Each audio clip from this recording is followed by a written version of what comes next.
Cloud ব্লাস্টে বা মেঘ বিস্ফোরণের কারণে প্রবল বৃষ্টিতে তলিয়েছে খাগড়াছড়ির বিস্তীর্ণ অঞ্চল। চেঙ্গি ও মাইনী নদীর পানি বেড়ে বিপদসীমার ওপর দিয়ে প্রবাহিত হয়, ডুবে যায় ঘরবাড়ি, সড়ক। জলাবদ্ধতায় চরম ভোগান্তিতে পড়েন পানিবন্দী মানুষ। দীঘিনালা সড়কে পাহাড় ধসে কয়েক ঘন্টা বন্ধ থাকে যান চলাচল।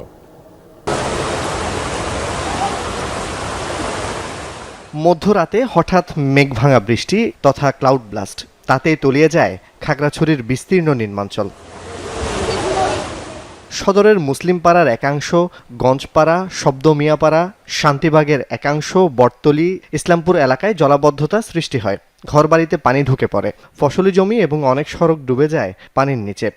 বৃষ্টি এসে আর মানুষের যাবার কোনো রাস্তা নাই, কিছু নাই। মানুষের ঘর দুয়ার লইয়া টানাটানি, গরু ছাগল লইয়া টানাটানি। ঘর বাড়ি বেশি নিচ্ছে, আমরা হঠাৎ করে বলতে পারি না, এরকম বন্যা চলে আসছে যে আমাদের ঘুমের থেকে ওঠার পরে দেখতেছে খালে পানি, তারপরে একটু আধা ঘন্টা 1 ঘন্টার মধ্যে পুরো রাস্তায় উঠে গেল। খালের পাশে বাসা, ওগুলো কম সমান পানি আছে, যেগুলো একটু ভিতরে, ওগুলো হাঁটু সমান পানি আছে আমাদের ঘরের ভিতরে। পানি উঠছে ঘুমের মধ্যে, আমরা যাই জিনিসপত্র নষ্ট হয়ে গেছে, গাছ গুছাইতে পারি নাই। টানা কয়েক ঘন্টার বৃষ্টিতে চেঙ্গি ও মাইনী নদী সহ আশপাশের ছড়া ও খালের পানি বেড়ে প্লাবিত হয় নদী তীরবর্তী নিচু এলাকা। চলাচলে চরম ভোগান্তিতে পড়েন এলাকার মানুষ। রাস্তার উপরে পানি উঠছে, যে 5 ফুট পানি উঠছে। আমরা এখন অতি দুর্যোগের মধ্যে পড়ে আছি। প্রায় 1000-এর বেশি লোক আছে, সবাই পানি বন্দি এখন। পানির জন্য তো আমরা বাঁচতে পারি না। আমাদের এলাকাটা হচ্ছে খুব নিচু এলাকা। বউ বাচ্চা নিয়ে অনেক কষ্ট আছি, পানি নিয়ে মাল সামানা তো সামলাইতে পারি না, নিজেরাই অনেক হয়রানি নিয়েছে।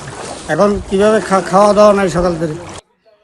দীঘিনালার 8 মাইল নামক স্থানে পাহাড় ধসে যানবাহন চলাচল বন্ধ থাকে কয়েক ঘন্টা। ফায়ার সার্ভিস ও স্থানীয়রা সড়কের মাটি সরালে যান চলাচল স্বাভাবিক হয়। জলাবদ্ধ এলাকা পরিদর্শন করেছেন জেলা প্রশাসক, পৌর প্রশাসক সহ প্রশাসনের কর্মকর্তারা। ভুক্তভোগীদের সহায়তার আশ্বাস দেন তারা। অনুমোদন পাওয়ার পরে আমাদের এই খালগুলো খননের কাজ শুরু হবে। আশা করি আমাদের সদরে বেশ কিছু খালের কাজ আছে, খালগুলো খনন হলে আমাদের এই বন্যার যে দুর্ভোগ সেটা অনেকটা কমে যাবে। প্রতিটি ক্ষেত্রে আমরা খবর নিচ্ছি, আমরা নিজেরা যাচ্ছি। যাওয়ার পরে যারা ক্ষতিগ্রস্ত হয়েছে তাদের জন্য প্রয়োজনীয় সকল সহযোগিতা প্রশাসনের পক্ষ থেকে আমাদের রয়েছে। অবশ্য বেলা গড়ার সাথে সাথে ঘরবাড়ি ও সড়ক থেকে পানি নামতে শুরু করে। জুবায়েত ইবনে শাহাদাত, যমুনা নিউজ।